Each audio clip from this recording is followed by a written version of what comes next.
દ્વારકા ખાતે હઝરત હાજી કિરમાણી દાદા ઉર્સ નિમિત્તે શાનદાર કવ્વાલીનો પ્રોગ્રામ યોજાયો। લાખોની સંખ્યામાં ભાવિકો ઉમટી પડ્યા।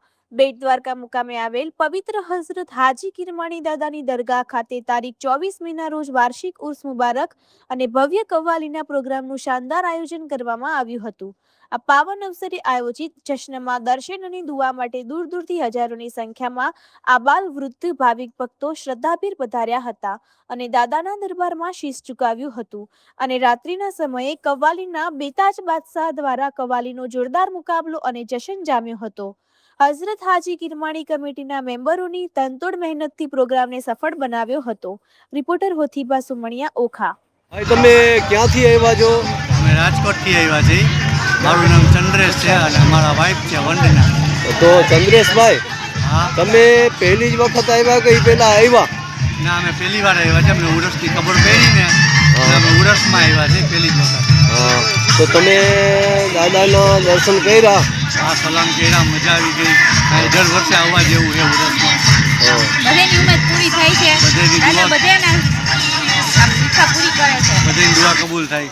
તો બેન, તમારે કાંઈ એવી દાદાની કોઈ માનતા હતી એવી કે?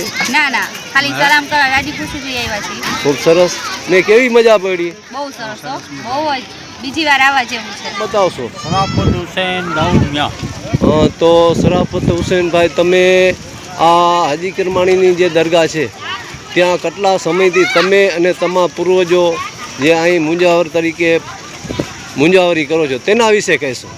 આ દરગાહ ઉપર મને 50 વર્ષ થયા અને આ પહેલાં મારા દાદા પરદાદા અહીં મુજાવરી કરતા હતા।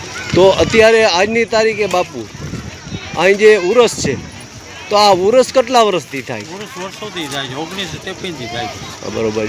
તો ઉરસની અંદર ક્યાંથી આપણે બાપુ આ બધા જે સલામી લેવા આવે ક્યાંથી આવે છે? આખા વર્લ્ડમાંથી આવે છે। હા, ને કવાલ ક્યાંના છે? કવાલ છે બોમ્બેના મશહૂર કવાલ। હા નૌશાદ અલી। હા, તો જે અત્યારે જે આ માહોલ છે એના વિશે તમે થોડું જણાવશો અમને? આજે બહુ ફર્સ્ટ ક્લાસ માહોલ છે અને બહુ પબ્લિક આવે છે। ક્યાંથી પબ્લિક આવે છે। આજે રાતના પ્રોગ્રામ પણ છે 10 વાગે અને લગભગ 4 વાગે ખંડેરનો પણ પ્રોગ્રામ